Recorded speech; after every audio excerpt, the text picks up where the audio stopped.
साथ में, वहां पर जो बैठा हुआ उसको लेकर आ रावण को अर्जुन लेकर आए। भगवान कृष्ण ने कहा रावण तुम आए हो, तुम्हें मालूम है तुम्हें क्यों बुलाया है? रावण कहते हैं मेरे पिता के लिए युद्ध लड़ने के लिए कौरवों से।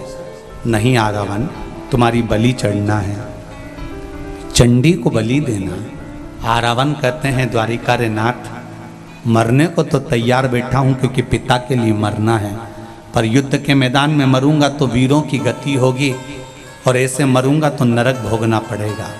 मैं कुंवारा हूं, मेरी शादी नहीं हुई है, और अगर मैं कुंवारा मर गया तो मुझे सारे नरकों को भोगना पड़ेगा और प्रेत की योनि में पड़ा रहना पड़ेगा, भटकना पड़ेगा, मेरी मुक्ति नहीं होगी।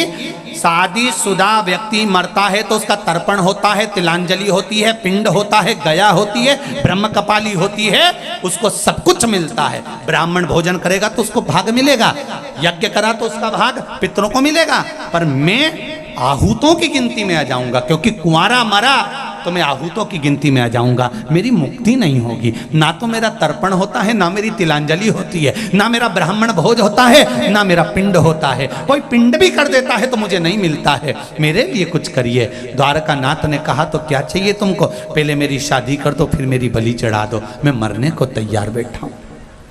ठीक है, द्वारकाधीश ने अर्जुन से कहा कल इसकी बलि चढ़ना है, आज की तारीख में लड़की ढूंढो और इसकी शादी करो। कोई नहीं मिला। भगवान कृष्ण को याद आया, भगवान ब्रह्मा जी को जब अर्धनारीश्वर स्वरूप का दर्शन भगवान शंकर ने कराया था और ब्रह्मा जी ने सृष्टि की रचना करी थी, आधा पुरुष आधा स्त्री भगवान ब्रह्मा जी ने बनाना था, तो भगवान ने दोनों को जोड़कर बना दिया था, तो किन्नरों की सृष्टि बन गई थी। जब किन्नरों की सृष्टि बन गई थी तब भगवान विष्णु को हंसी आ गई थी, तो शंकर भगवान ने कहा था नारायण तुम किन्नरों को देखकर हंसे हो, इसलिए पृथ्वी पर जाकर तुम्हें किन्नर बनना पड़ेगा। तुम हंसे हो इन किन्नरों को देखकर, इसलिए मृत्यु लोक में जाकर तुम्हें हंसना, तुम्हें किन्नर बनना पड़ेगा। भगवान कृष्ण को याद आया कोई लड़की नहीं मिल रही, तो मुझे शंकर भगवान का वचन था, तो भगवान कृष्ण ने आधी रात को किन्नर का स्वरूप धारण कर लिया और किन्नर बनकर रावण के साथ में भगवान ने विवाह कर लिया। आज भी किन्नरों की शादी रावण के साथ होती है, इसलिए किन्नर मांग भरते हैं, मंगलसूत्र पहनते हैं, पाँव में बिछुड़ी पहनते हैं, किन्नर हाथ में चूड़ा पहनते हैं, क्योंकि आज भी इनका विवाह, इसलिए शुभ कार्य में किन्नरों को बुलाया जाता है, झोली भरते हैं, गोदी भरते हैं। किन्नर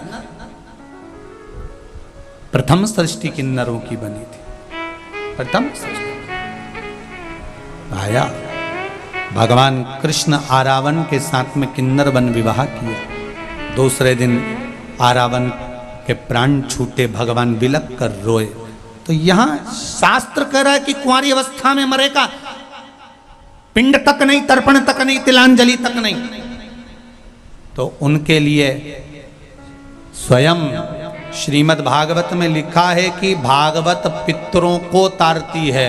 शिव महापुराण में लिखा है कि सारी पुराणों के प्रबलता में शिव महापुराण जो अधोगति में मर गए, कुंवारे मर गए, गर्भ में मर गए, कैसे भी चले गए, बहुत अरमान थे, अभी मुझे ये करना है, अभी मुझे वो करना है, अचानक मर गए, अटैक आ गया, शुगर बढ़ गई, बीपी बढ़ गया, कहीं पड़ा मर गया, और बहुत अभिलाषा मन में थी, मरना नहीं चाहता था तो भी मर गया, अभिलाषा बहुत थी। पार्वती जी कहती हैं शिव जी से इनकी गति, इनकी मुक्ति कैसे होगी? शंकर भगवान कहते हैं उसके लिए शिव महापुराण है, जो दिल से सुन लेगा उसको ना पिंड ना तर्पण कुछ नहीं चाहिए, वो तर गया। क्यों छोड़ो मौका, क्यों छोड़ो? हम तो कहेंगे 19 तारीख से कथा है तो टीवी का वॉल्यूम भी थोड़ा बढ़ा दीजिए, आसपास में कोई गति बिगड़ गई होगी, मरा होगा, चले गया होगा, उसको भी थोड़ी सी आवाज भले 1 सेकंड की जाए पर उसके कानों में चली जाए, 1 सेकंड की जाए। लोग कहेंगे मम्मी पागल हो गई हो क्या, टीवी की आवाज इतनी तेज कर रखी है? कोई बात नहीं बेटा, 3 घंटे की बात है, 2.5 घंटे की बात है, थोड़ा अगर दुकानों पर तुम्हारे एलईडी लगी है, दुकानों पर टीवियां लगी हैं, तो दुकानों पर भी 1 बजे से 4 बजे तक टीवी की आवाज भले ग्राहक आए उसके कानों में भी चले जाए। व्यापार चल रहा है उसके कानों में भी जाए, रोड पे से निकल के जा रहा है उसके कानों में भी चले जाए। ना जाने उन गलियों में कितने कोरोना में कितने जीव गए होंगे, कितने जीव चले गए होंगे, कितने। उनकी गति को सुधारना, भटकने वालों की मुक्ति शिव देता। एक ठिकाना है मेरे बाबा देवाधिदेव महादेव का, एक ठिकाना। अशोकनगर में तो भाग्यशाली हैं जो ये कथा अशोकनगर के नवीन कृषि मंडी में हो रही है, जिसको वहाँ के आयोजक डॉक्टर कृष्णपाल जी यादव, डॉक्टर अनुराधा जी यादव सांसद महोदय करा रहे हैं। वो तो आनंद का विषय है, पर सबके लिए जीवन का एक आनंद देना। महाराज शंकर भगवान के सामने पार्वती जी का एक आनंद भाव प्रकट हुआ। समय आया, भगवान शंकर ने पार्वती जी को देखा। विदल उत्पल नाम के दो असुर आए, पार्वती जी ने कुंदुक का प्रहार कर कर मारा तो भगवान शिव जी का नाम कुंदकेश्वर पड़ गया। जब दवाई, गोली, औषधि शरीर पर काम नहीं कर रही हो तो निवेदन है उस दवाई को खाने से पहले कुंदकेश्वर महादेव का नाम ले लेना चाहिए। कौन से महादेव? जम के बोलो जरा, कुंदकेश्वर। और एक बात और अच्छे से, जैसे एक पत्र में आया है,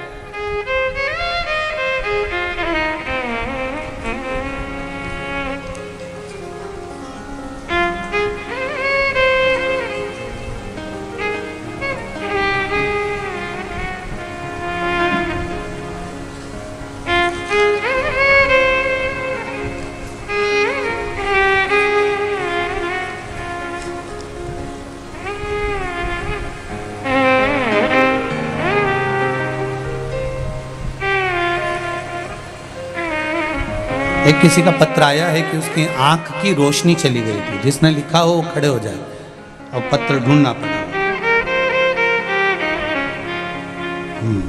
प्राप्त हुआ।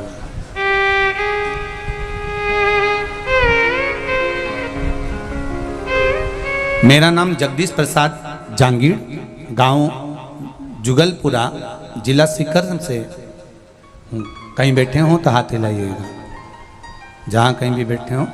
अच्छा पीछे हैं, दिख गए, हाथ हिला दीजिए दोनों। श्री शिवाय नमस्तुभ्यम। मेरी बड़ी बहू के आंख में रोशनी चली गई, आंखों से दिखना बंद हो गया। बहुत हम लोग परेशान हो गए, डॉक्टर से जांच कराई, ऑपरेशन का बोल दिया, परंतु उन्होंने एक बात कही कि आएगी रोशनी की नहीं ये नहीं कह सकते।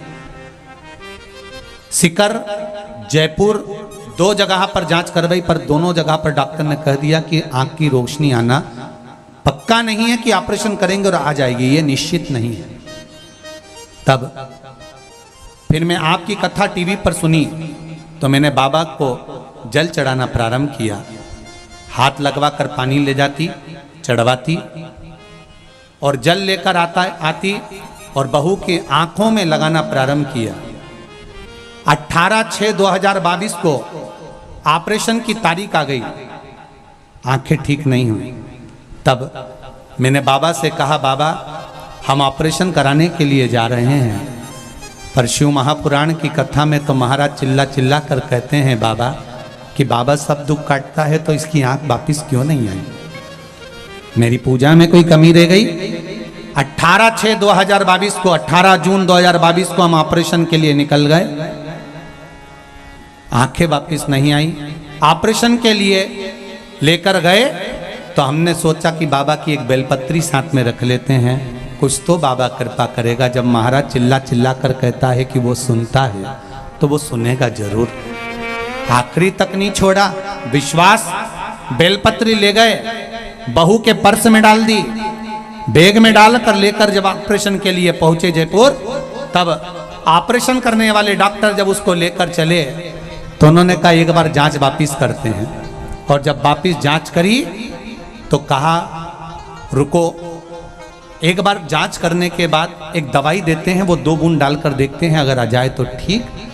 बेलपत्री पर्स में से नीचे गिर गई, दवाई की डिब्बी, जो दवाई पहले से डाल रहे थे वही दवाई फिर बेलपत्री से जो टच थी वो उसकी आंख में डाली और ऑपरेशन करने से पहले उसकी आंख वापिस आ गई।